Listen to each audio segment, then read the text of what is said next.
right. So we're excited to be hosting Blaine Pearson for our next session. She's here to talk about meeting the challenge, scaling native seed supply to restore global ecosystems. For the last 2 decades, Blaine has brought entrepreneurial drive and a solutions-focused approach to complex communications and environmental challenges. As CEO of Wilder Climate Solutions, she led integrated technology and product development initiatives that drive impact in global ecological restoration and environmental conservation. Their technology-based seed collection and traceability platform, Squiirrel, was recently recognized as a top global innovation by the World Economic Forum for the Trillion Trees Restorations at Scale Challenge. She's a fellow of the Royal Canadian Geographical Society and is focused on bringing together powerful players to deliver pioneering, scalable, and sustainable solutions for our planet. So welcome, Blaine. We're so excited to have you here today.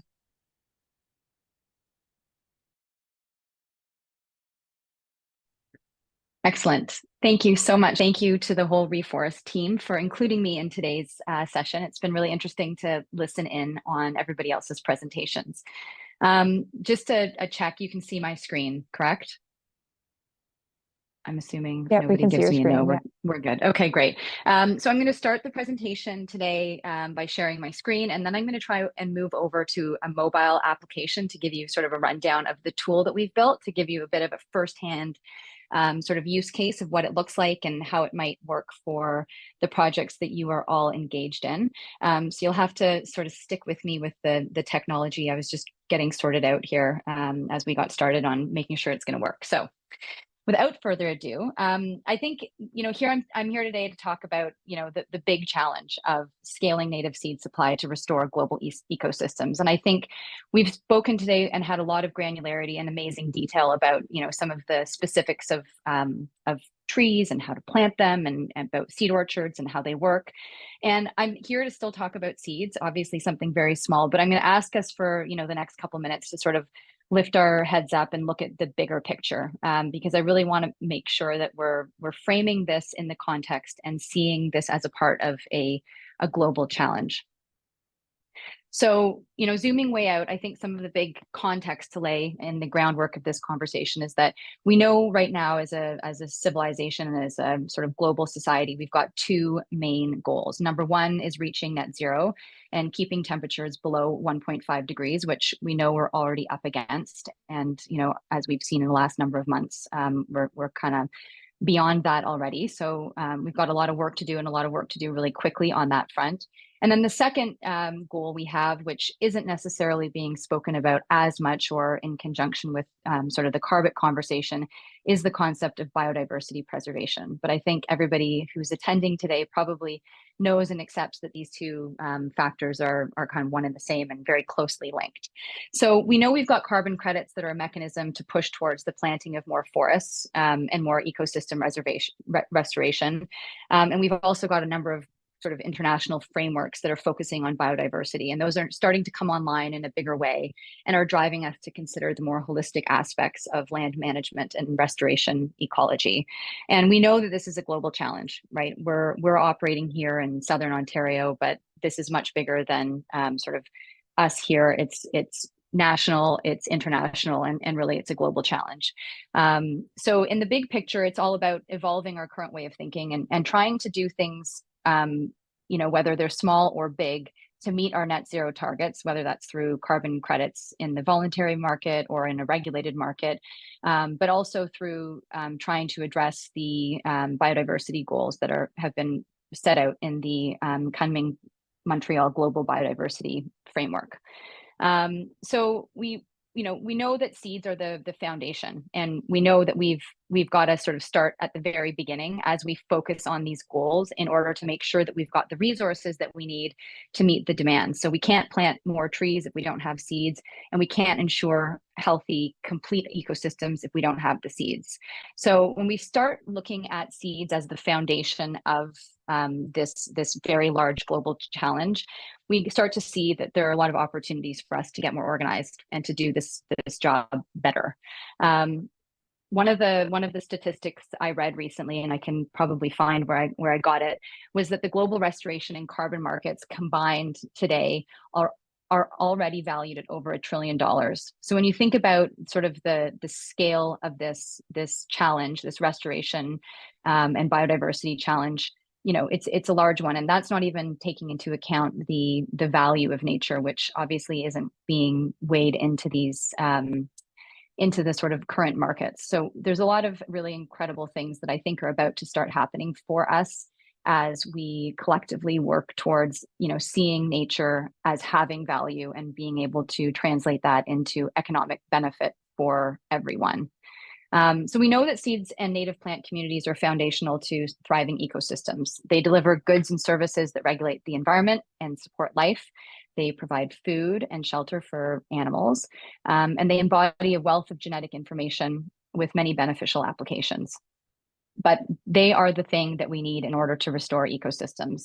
And I'm not talking today about just tree seed. I'm talking about shrubs and forbs and grasses and sedges. Right now, the tool that we've built and the solution that we've focused on has been specifically developed for tree and shrub seed here in Canada. But I kind of want to think about this sort of bigger, broader opportunity. How do we start to collectively look at seeds as the foundation of life? And how do we start getting ourselves organized in order to do the work to ensure that we have the seeds that we need across all ecosystems everywhere to restore them and preserve them? So that kind of gets to the question, like, are we ready? Are we in a place right now where we've got the systems and the collaboration and the tools that are going to enable us to get busy on this work and to do it in a relatively short order? Because, as I sort of said at the start of this conversation, we're already kind of up against some of the big goals that we have, or the big thresholds that we have.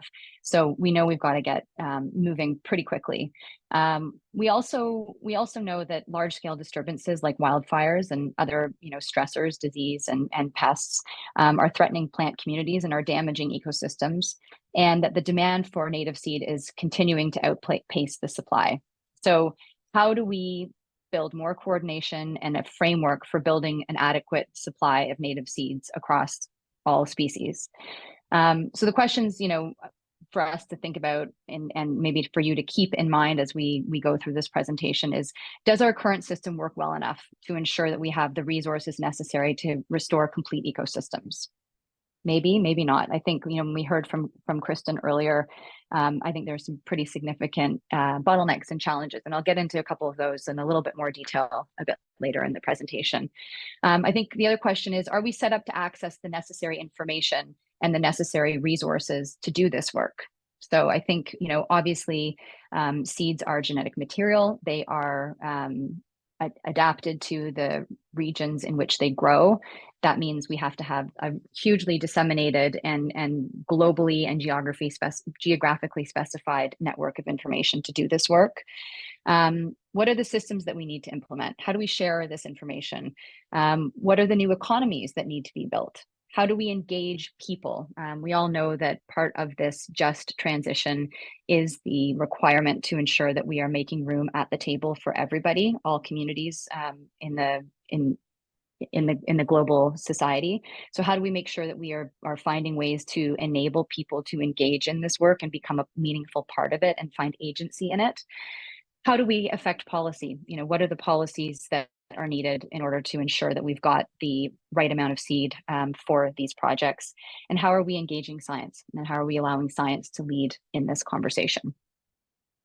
So just by way of a little bit of background, Lily provided a bit of an introduction to me. I work in a company that is called Wilder Climate Solutions. And back in 2023, we released a report that looked at the big picture of the native seed supply chain in Canada. And this work was undertaken in collaboration with Accenture.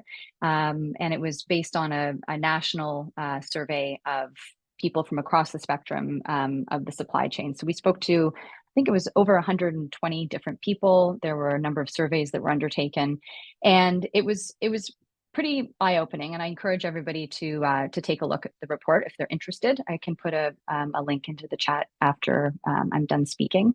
But some of the big themes and the big sort of issues that we recognize we were facing down can be summarized, I think, in sort of like three ways. The first is this concept of substitute or nothing. So we learned that for restoration practitioners with live projects that there was often a need to substitute species that they had specified in a project or not to include it at all. And that was happening because there just wasn't enough information being shared or early enough, to Kristen's point about the pre-planning, between project managers, nurseries, and the people capable of doing the collections, the collectors.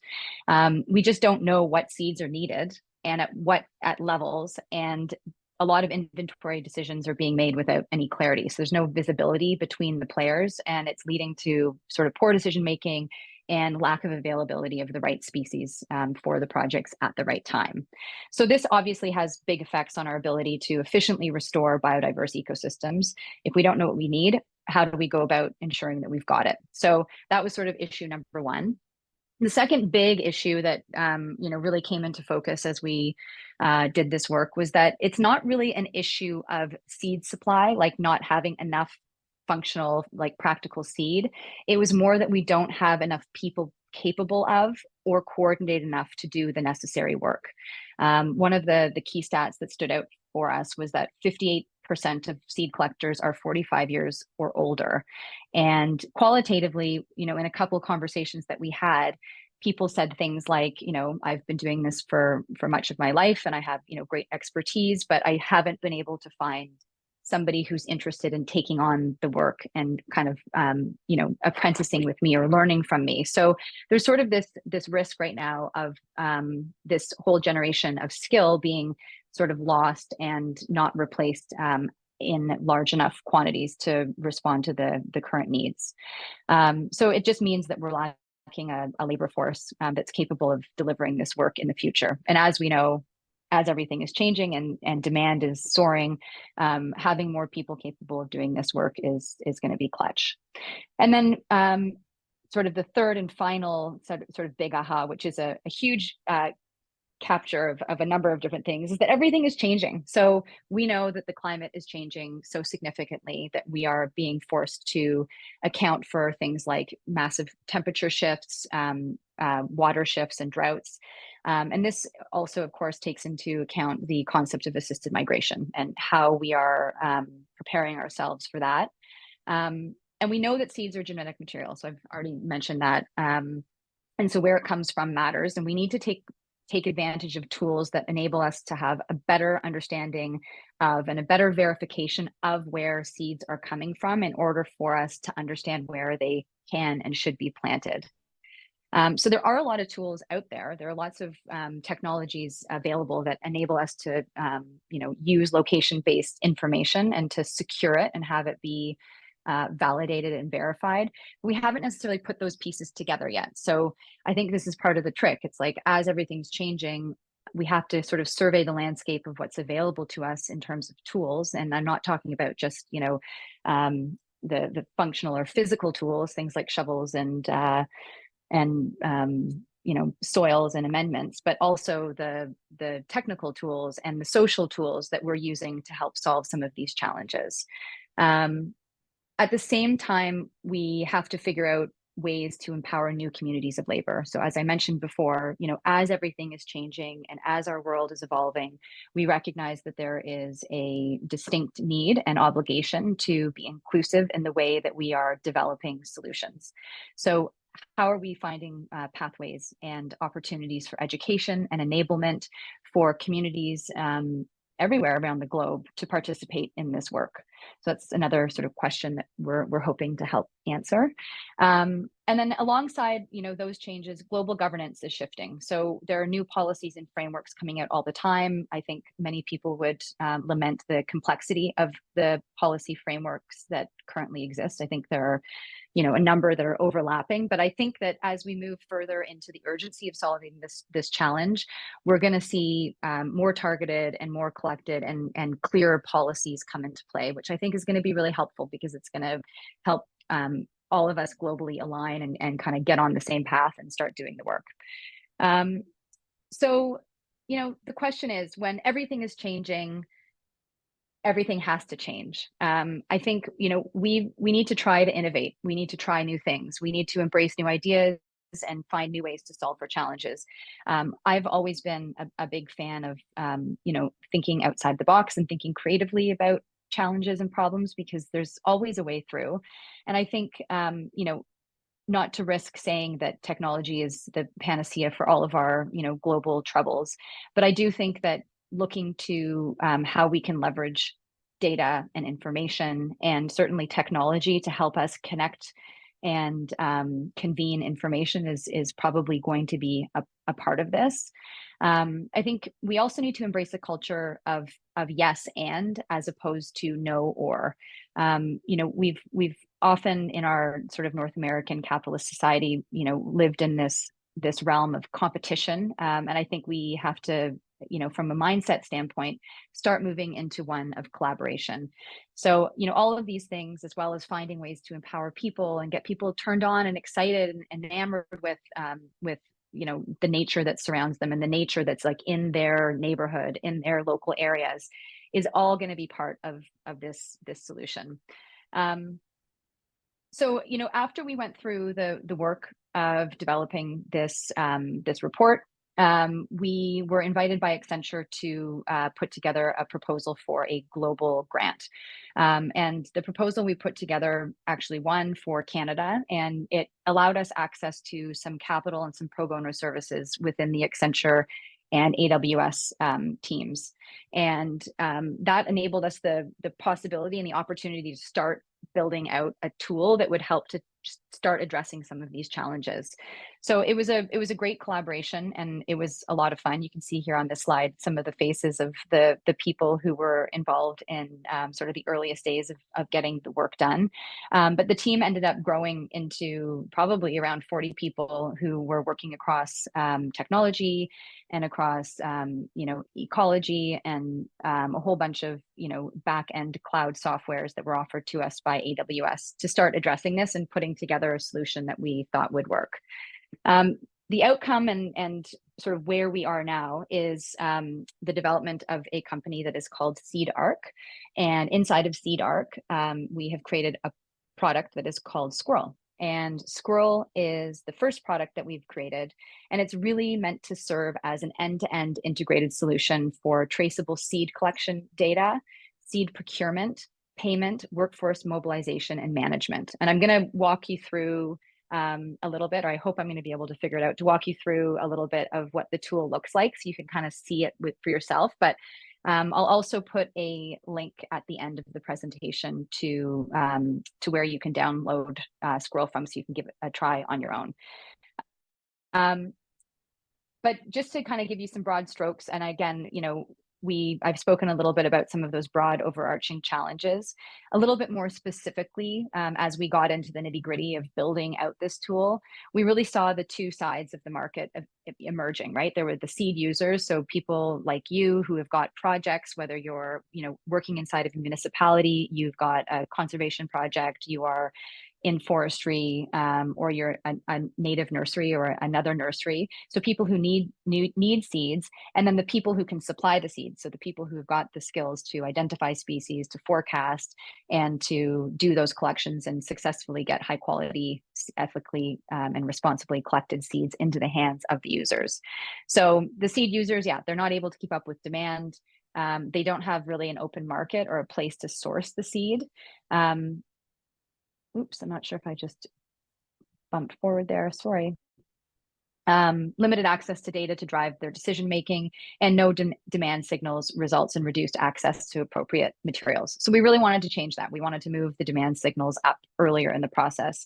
And then the collectors, again, didn't have a transparent market for their seed. I became a certified collector through the FGCA course.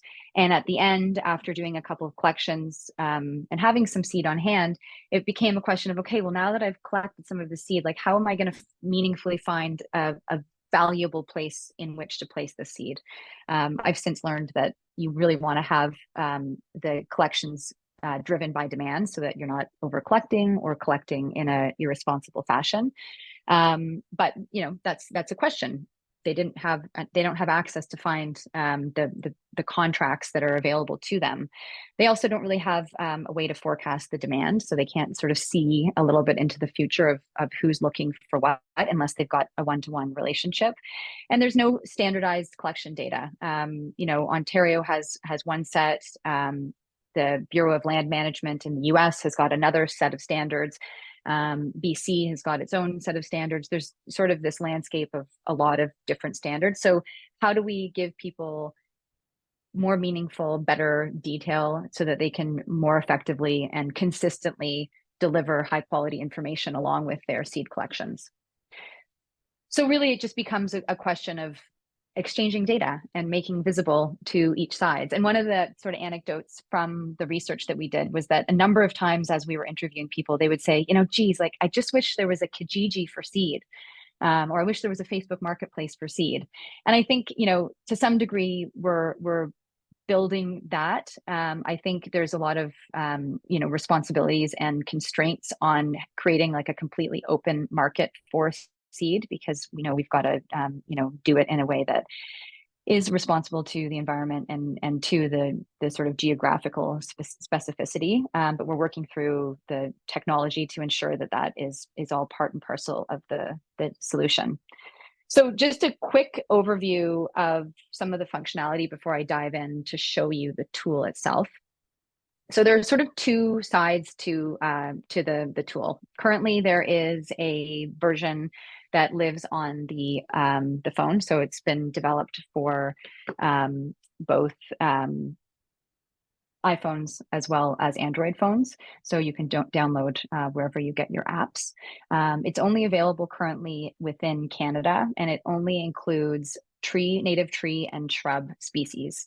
And that's based on the VASCAN database. So it's a little bit of a limited resource right now, but we're looking to expand it to build workflows and collection ability for other seeds as well in the future.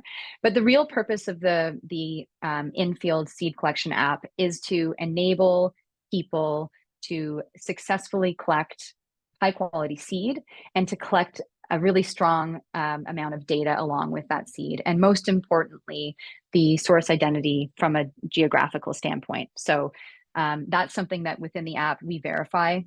So people, they could lie about where they are standing and where they're collecting from. But we are using the metadata from photographs to cross-reference and ensure that that data is secured.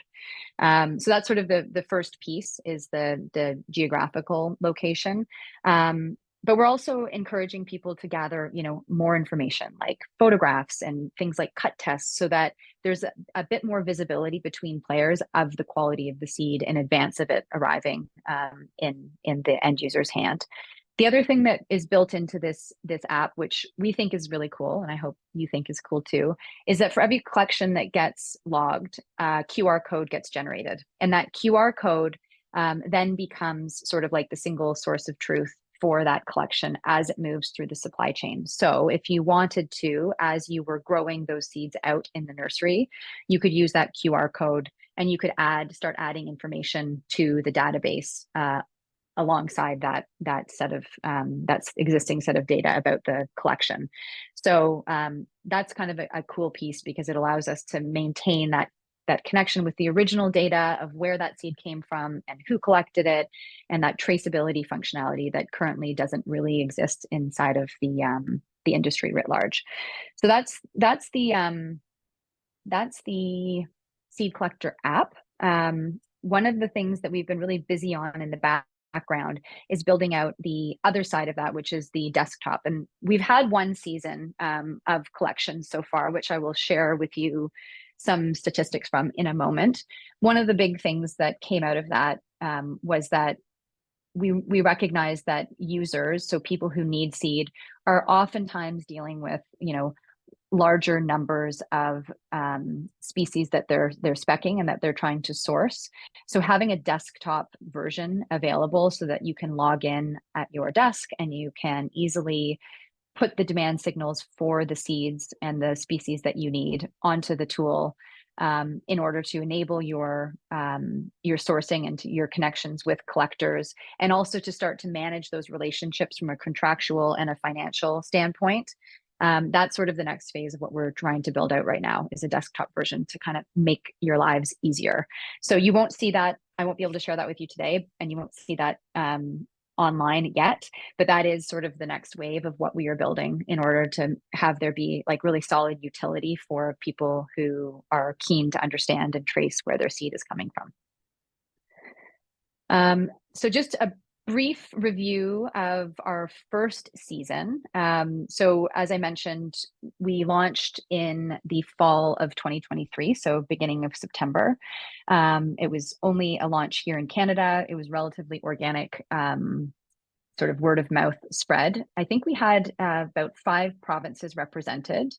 In the first 8 weeks, we had 174 users sign up to use the tool.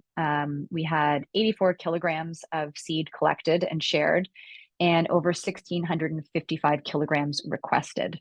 So an interesting, and I guess, reinforcing experience of this, soaring demand and probably a little bit limited supply. But yeah, you can go in right now if you download the app and you can see all of the requests that are currently out there.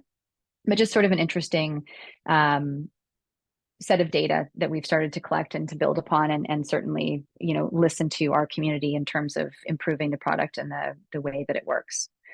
So now I'm going to try and switch over screens onto my mobile device so that I can give you a quick tour of the experience from within the app. You can see it for yourself. So just bear with me for one moment as I log in here.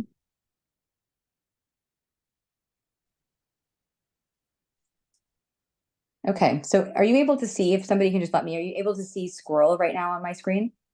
Yeah, we see as an app in nature. Okay, great. Perfect. Okay, so I'm kind of running a little bit blind. I can't see you, but if anybody is having an issue, you'll just have to interject, find your way to an interjection, and just let me know. But I'll walk you through the sort of user experience so you can get a sort of rough read of how the tool works. So this is the app. This is what it looks like when you originally come into it. And you can see that it's a pretty simple interface. We've tried to keep it, relatively user-friendly, and also this is the beta. So this is the first generation of the tool that's been built and that's currently available and in market. Given today's audience, I was going to walk you through a bit of a specific use case. So I'm imagining that, you're a municipality, you've got a tree planting project that's happening within the next year, probably in 2025. This might be, a little bit sort of early in the planning phases. And you've got the location set. You've probably been working with, an arborist or an ecological consultant who's specifying what species are needed to be planted. So starting in this fall, you're going to want to ensure that you've got those seeds coming into either your owned nursery or a partner nursery or some other growing operation in order to support the project. So you head over to Squiirrel, you've created your profile, and you decide that you're going to create a new request. So this is basically how you would go about making an ask within the app to have somebody do a collection on your behalf, or at least even let collectors in the area know that you are looking for a certain species. So let's use a tulip tree as the species that we're looking for. This is an open request. You are looking for the seed to arrive to you unprocessed, so uncleaned. And let's say you want 5 kilograms of seed. And then ecoregion, this again is something that we're working on evolving because we recognize it's imperfect in that it's not granular enough. So there's going to be some changes to the way that this works particularly. But let's just say you are in the Lake Erie, lowland, and that's all the information about what you're looking for and what you need. So you'll review this and post it to the marketplace. So here you can see the entire request. And at the bottom here, you have the opportunity to just post it to the marketplace. And there you go. It has been posted to the marketplace. So you can go into this section at the bottom here that's called My Seeds. And you can see that your requests are all going to be listed here. So there's that tulip tree request that we've just made. Similarly, you can go into the marketplace And we'll start here at the seeds in demand. You can see that the seed that we've just requested is listed right here. So any seed collector can come on to this platform, and they can see that you have requested that. Now, I think one of the cool features is that for collectors, or for people who are interested in making collections based on a location, they can select a location on a map. So they can come on in here. They can cruise on. Sorry, it's twisting on me. Cruise on over to here. They can confirm where they are, and there's that listing. So they would be able to make connection with you and make the collection directly. And then on the other side of the equation, so that's the sort of workflow, pretty simple, pretty straightforward around how you would post demand for a seed. On the flip side, for collectors, so for instance, if you wanted to manage your seed using this tool, putting the requests in, and then working with a volunteer organization who you could train, or working with existing collectors who you trusted and that you knew had some capacity, or working with volunteer group, or a school. Obviously, there would be some education required in order to enable them to do this work, just from a species identification standpoint, and also the ability to ensure that they're collecting high quality seed. But you can allow them to use this, and you can direct them to say, hey, we're using Squiirrel. We have posted all the seeds that we're looking for there. If you want to try to make some of the collections on our behalf, you can go there and find out what we're looking for, and log the information. So for the collectors, the workflow is the same concept. It's a little bit more thorough, because there's obviously more information we want to gather about collections. But this is basically the way that it would work. So I have obtained permission to collect seeds from the site. So that is obviously the number one kind of most important question at the beginning. You've got permission to collect seeds. So you have to click that button before you start making a collection. And then here you can go through the process of, let's just say that they are collecting tulip tree. The collection is underway. For the sake of argument, we'll use today's date. And then they're taken through a number of different questions about their collection in order to make sure that we've got as full of a picture of the seeds and where they've come from, and their health and their sort of genetic robustness. So we ask them for a site location. Now, we recognize that for a lot of collectors, where they collect from is, very sort of secretive, and it's information that they want to keep private. So the way that we've addressed this is that we allow them to select a location, and then in the tool, when it's posted for sale, it will only show the closest town. So it's giving you a sense of where it's come from without necessarily giving up the specific details of the exact location. But we will be able to provide the verification that seeds are coming from where they are being said they're coming from, so that trust factor is maintained. Then we ask the collectors to take some photos, because we know that there are a lot of visual cues that we can use to ensure that we're getting a high quality collection. So you'll see there are these little tool tips throughout the app. And we've tried to, again, provide some information and guidance about like how you do this and why you're doing this. Why are you taking photos, and what should you be taking photos of? Just to ensure that we're building some education into the experience. So we, talk about this, taking pictures of the seeds and cut tests, and taking pictures of the trees and their structure and their architecture, to ensure that we're working to get as high quality of a product as we can.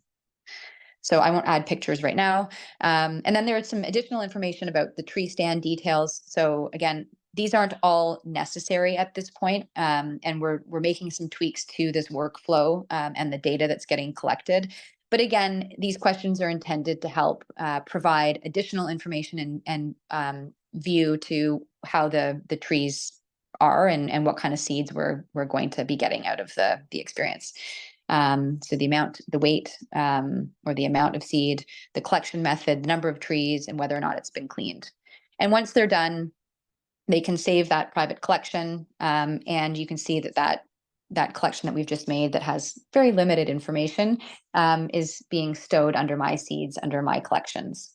So the request that we made is there. And then when I put on my other hat of collector, you can see the collection there. So that is really the sort of the big, you know, tour of Squiirrel and of Seed Arc. And I think I'm kind of perfectly on time here for a couple questions if folks would like to ask any questions. Definitely, yeah. Thank you. Do you want me to, would you like to keep the screen up here on your phone? I think what I might do is come back to you in the main meeting, just so that I can see people's Yeah. faces or see your Perfect. face and speak to you. Okay, yeah, So no, I'm coming back. absolutely. 1 second. Okay, no worries. I'll look at the questions in the Q&A then for us. Great.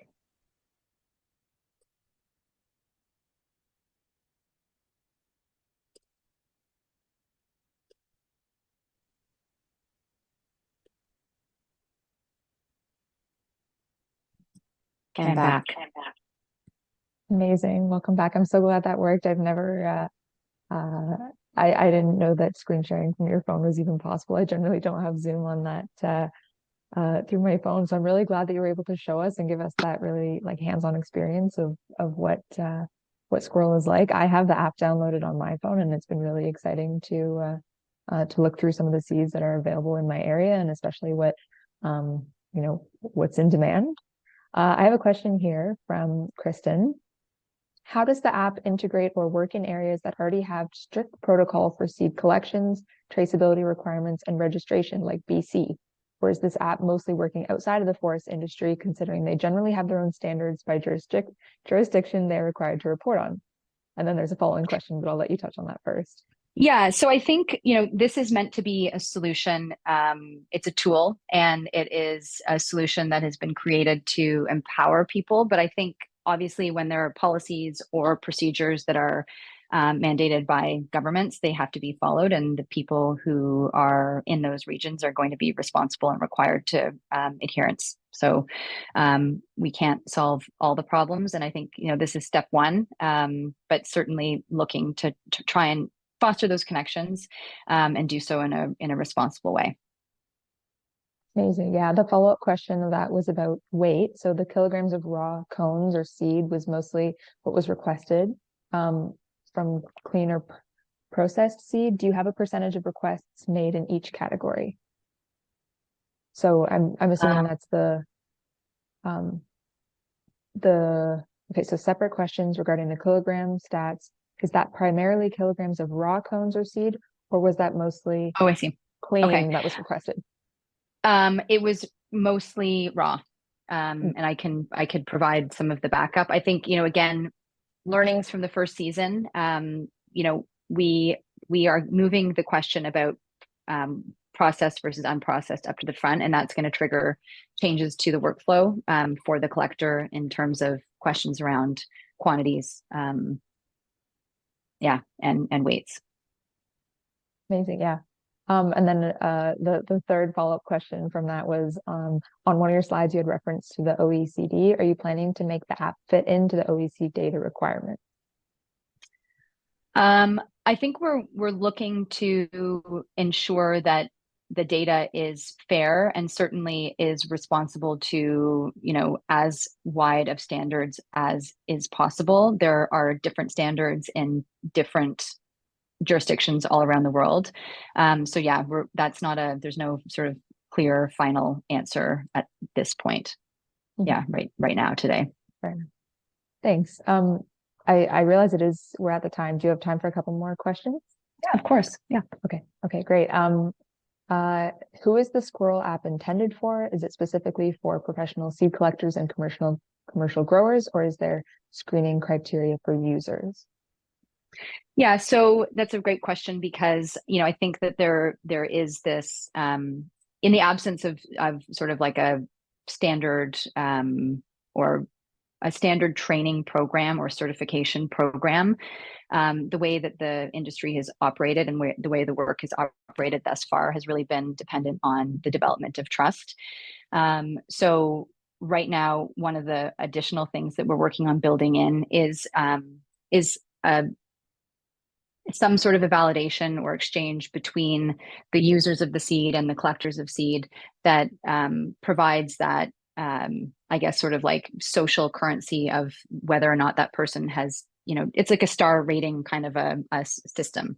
And the details of that are being worked out. But because there is no kind of existing standard, that's something that needs to be considered. And there was a first part to that question, which was about who is the tool for. And I think originally we had built the tool thinking that it was going to be predominantly used by native nurseries who were looking for sort of hard to source seeds and who had connections or relationships with, a couple of collectors, but maybe could benefit from access to, a wider pool of collectors.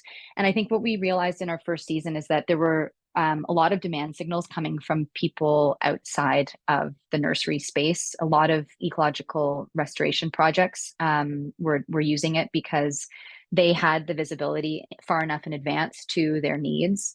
And they had sort of like contracts in hand that it was really helpful for them to be able to organize the requests that they had and also to work with and connect with the collectors and the people who could do the work.